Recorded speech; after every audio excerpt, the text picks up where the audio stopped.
When you hear V8, you probably think of sports cars, muscle cars, and that iconic growling exhaust note.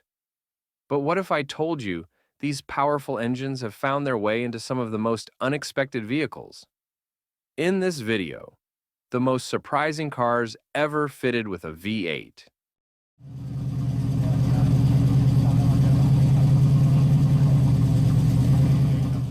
You wouldn't normally put Opel and V8 in the same sentence, kind of like Tesla and a gas conversion. But the mid 1960s were a very different time, and in many ways, a better one. In early 1964, Opel introduced a new line of flagship models under the names Admiral, Capitan, and Diplomat. Under the hood of the third and largest of these pseudo-American styled German sedans, alongside a pair of inline sixes with displacements of 2.6 to 2.8 liters used in the Admiral and Capitan, there was a real surprise: the Chevrolet Type 327 V8 engine. It had a displacement of 5.4 liters and produced 227 horsepower. The first generation Diplomat was understated in a German way, yet elegant and clearly American-inspired in style. In the second generation, introduced in spring 1969, the body adopted a look typical of GM sedans of the time, and under the hood remained the same Chevrolet 327 V8 engine, now paired with a 3-speed turbo-hydromatic automatic transmission. So how did a Chevrolet engine end up in an Opel? The answer lies in the brand's ownership. Opel had been part of General Motors since the late 1920s. Using GM's parts bin was a logical step for their premium sedan, allowing Opel to offer serious performance with minimal development costs. Opel continued producing the Diplomat until 1977, but demand steadily declined. By 1979, it was replaced by an entirely new flagship, the Senator. And the V8? No longer an option, as even an inline six-cylinder 3.0-liter engine was now considered large and thirsty in the wake of the global energy crisis.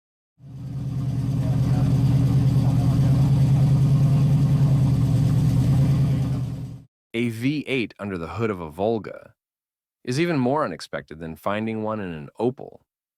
And while the Diplomat was meant strictly for private ownership, the Volga with the Index 23 was built for use by Soviet security services. It was never intended for public sale. Among the people, these cars earned the nickname KGB chase cars, and for good reason. Standard Volgas were equipped with underpowered four-cylinder engines and were definitely unfit for high-speed pursuits. Any spy could easily escape. That's why KGB Vulgas were fitted with a V8 engine from the government limousine Gaz-13 Chaika, a 5.5-liter unit producing 195 horsepower. Interestingly, the appearance of the KGB Volga was left completely unchanged. Nothing on the outside revealed its true purpose. It could blend in with everyday traffic during surveillance, but when needed, it could spring into action, chase down, and neutralize a target.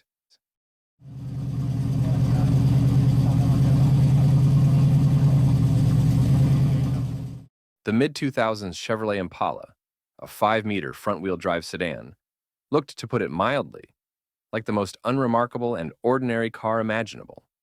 However, if desired, it could also become cool, even a bit of a bad boy.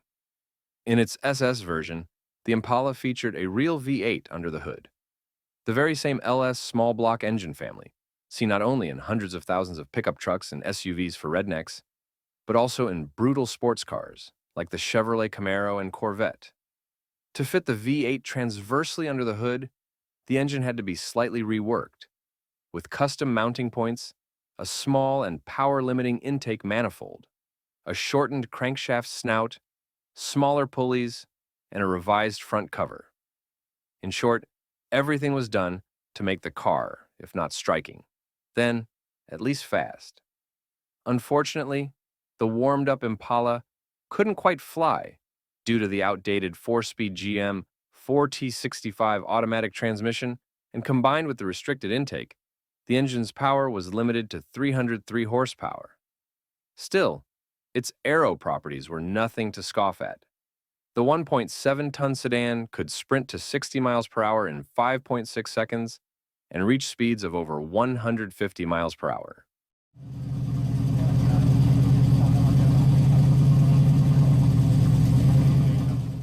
The collaboration between Yamaha and Ford began about 30 years ago when the Japanese engineers created a hot V6 engine with four valve cylinder heads for the performance version of the first two generations of the Taurus SHO, using the standard pushrod Vulcan engine as a base.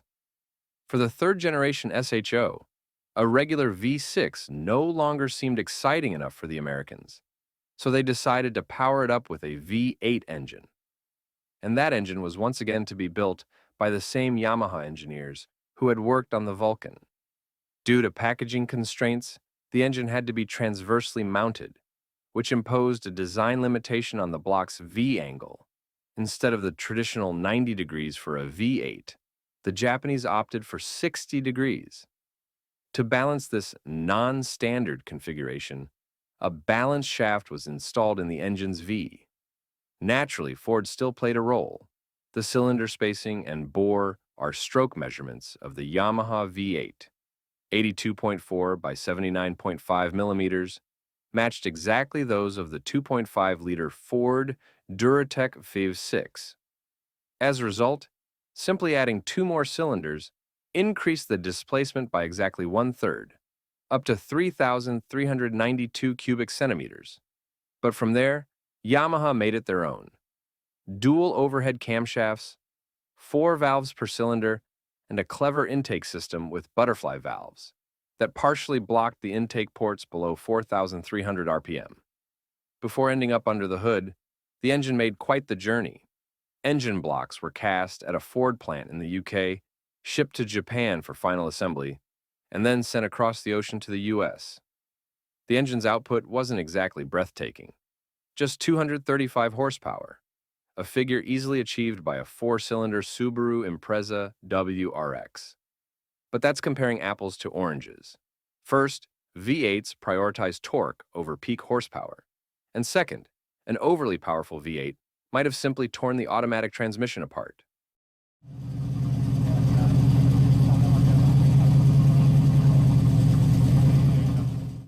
In the 1980s, Lancia was going through tough times. Once a prestigious and sporty brand, it was now producing rather ordinary cars, barely distinguishable from budget-friendly Fiat models, built on the same platforms. Take, for example, the Fiat Croma and the Lancia Thema, two unremarkable sedans. And to justify the noticeably higher price tag of the Lancia over the Croma, the Italians made a bold move. They decided to put a V8 under the hood. And not just any V8, but one from Ferrari. Since Ferrari was already part of the Fiat group at that time, alongside Fiat and Lancia, this was entirely possible both technically and ideologically. The result was named simply and elegantly Thema 8.32.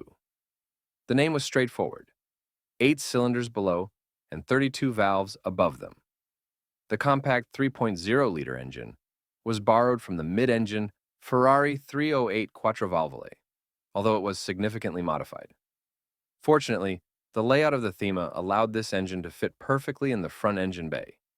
However, the signature Ferrari flat-plane crankshaft was replaced with a more traditional cross-plane design, providing better balance and smoother operation at the cost of rev happiness. The engine was also tuned for better low-end torque, featuring a custom intake with dual throttle bodies and a bespoke exhaust system. Despite being detuned, the V8 still produced a respectable 215 horsepower and could rev up to 7,500 RPM, aided by a 5-speed manual transmission, the only gearbox available. The naturally aspirated 8.32 accelerated from 0 to 100 kilometers per hour in 6.8 seconds, just slightly quicker than the 2.0 EM Turbo 16V version of the Thema, 7.2 seconds, keeping alive the classic debate of turbo versus naturally aspirated engines. Still, the 8.32 was undeniably the coolest version of the Thema for one simple reason: the Lancia by Ferrari badge on the red engine cover. That's right, an actual Ferrari engine. And that didn't come cheap. The 8.32 cost nearly 3 times as much as a standard Thema. I wouldn't want to end the video on a sad note, but we have to admit, we'll probably never again witness such a wild era of V8 creativity. The trends in the automotive world have completely changed. If you enjoyed the video, give it a like and don't forget to subscribe to the channel. That's all for now. See you next time.